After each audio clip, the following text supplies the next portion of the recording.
بسم اللہ الرحمن الرحیم والصلاة والسلام علیکہ یا رسول اللہ وعلی آلک واصحابک یا حبیب اللہ۔ میرا نام محمد عاصم اتاری اور ہم نے اپنی پچھلی ویڈیو میں نبی کریم صلی اللہ تعالیٰ علیہ وسلم کے حسن کے حوالے سے بیان کیا تھا۔ انشاءاللہ تعالیٰ مزید اس ویڈیو میں اس کے حوالے سے کچھ سنیں گے۔ آپ نے اگر ہمارے چینل کو سبسکرائب نہیں کیا ہے تو سبسکرائب کر لیجئے اور بیل آئیکن بھی دبا دیجئے تاکہ ہمارے آنے والی ویڈیوز کا نوٹیفیکیشن آپ کو موصول ہوتا رہے۔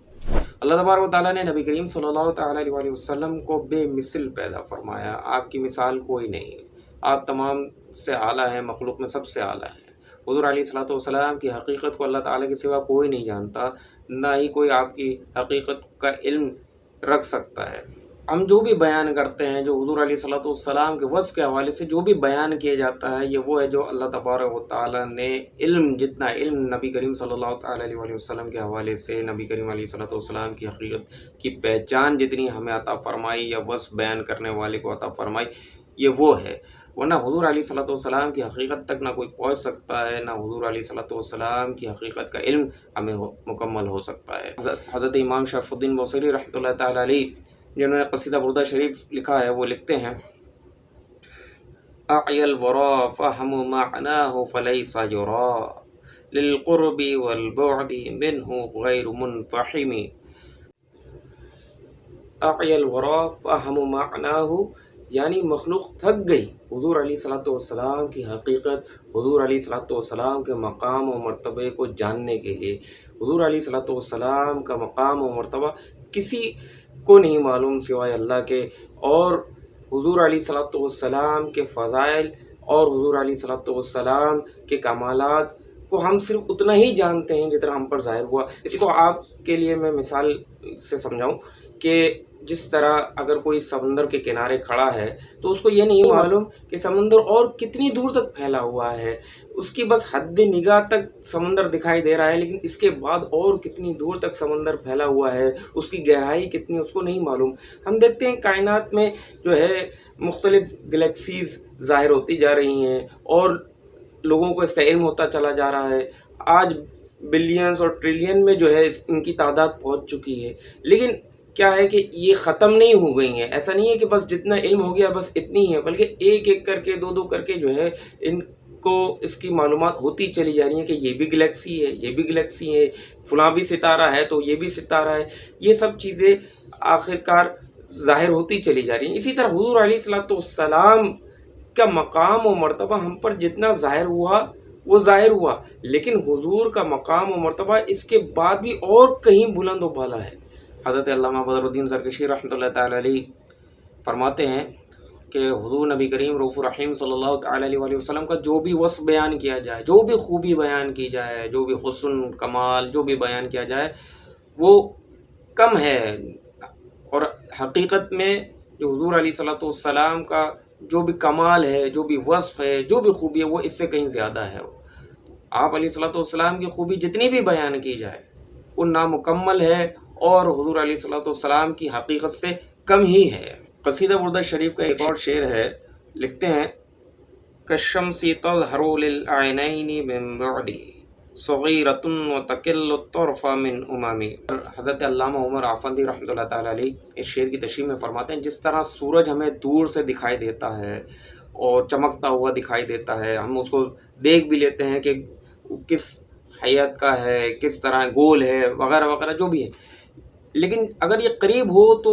آنکھیں اس کا ادراک نہیں کر سکتی ہیں، اس کا احاطہ نہیں کر سکتی ہیں۔ تو جب نبی کریم صلی اللہ تعالیٰ علیہ وسلم کو کوئی بادن نظر دیکھتا ہے، یعنی حضور علیہ الصلوۃ والسلام کی ظاہری صورت پہ کوئی نگاہ ڈالتا ہے تو کہتا ہے کہ یہ ایک انسان ہے، بشر ہے، لیکن جب آپ کے اوصاف بیان کرنے پر آتا ہے، جب آپ کے اوصاف پر غور کرتا ہے تو عقلیں حیران رہ جاتی ہیں، عقلیں دنگ رہ جاتی ہیں کہ کیا کہیں، کیا بیان کریں۔ جیسے سیدی اعلیٰ حضرت مولانا شاہ امام محمد رضا خان رحمۃ اللہ تعالیٰ علیہ اپنے نعتیہ کلام کے ایک مصرے میں کہتے ہیں: حیراں ہوں میرے شاہ، کیا کیا کہوں تجھے۔ پھر اسی نعتیہ کلام کے مقطع میں لکھتے ہیں: لیکن رضا نے ختم سخن اس پہ کر دیا، خالق کا بندہ خلق کا آقا کہوں تجھے۔ یعنی نبی کریم صلی اللہ تعالیٰ علیہ وسلم کا اوصاف بیان کرتے کرتے الفاظ ختم ہو گئے اور علم کی انتہا ہو گئی، لیکن نبی کریم صلی اللہ تعالیٰ علیہ وسلم کے اوصاف مکمل نہ ہو سکے۔ آخر کار رضا نے اپنا کلام اس پہ مکمل کیا کہ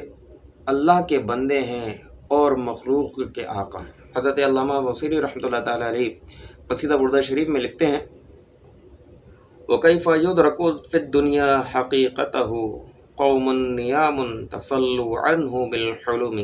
علامہ سید عمر آفندی رحمۃ اللہ تعالیٰ علیہ اس شعر کی تشریح میں لکھتے ہیں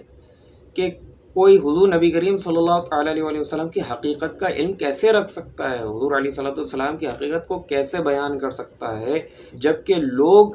آپ کے مقام و مرتبے سے غافل ہیں، آپ کی کمالات سے غافل ہیں۔ یہ تو وہ بیان کر رہے ہیں، یہ وہ خوبیاں بیان کر رہے ہیں، وہ اوصاف بیان کر رہے ہیں کہ جو ان کی عقل میں ہے، جو ان کی سمجھ کے مطابق ہے۔ صحابہ کرام علیہم رضوان بیان کرتے ہیں کہ ہم نے رسول اللہ صلی اللہ تعالیٰ علیہ وسلم کی مثل کسی کو نہ دیکھا۔ ایک صحابیہ ہیں جو حضور نبی کریم صلی اللہ تعالیٰ علیہ وسلم کے چہرے کی نورانیت بیان کرتے ہوئے بیان کرتی ہیں کہ ایسا تھا جیسے 14ویں رات کا چاند ہو،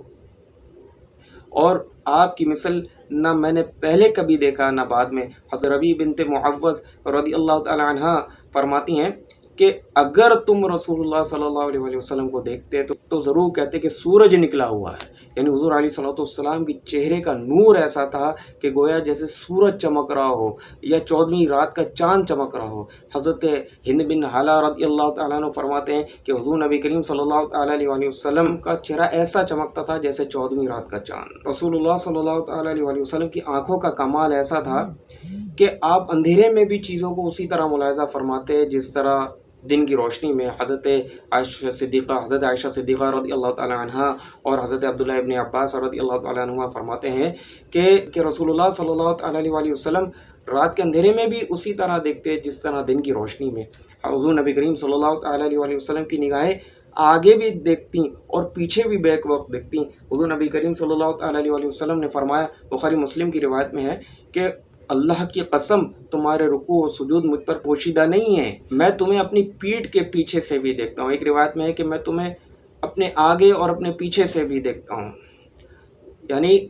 حضور نبی کریم صلی اللہ تعالیٰ علیہ وسلم نماز پڑھا رہے ہوا کرتے، صحابہ کرام پیچھے حاضر ہوتے، اور حضور علیہ صلاۃ والسلام نے ارشاد فرمایا کہ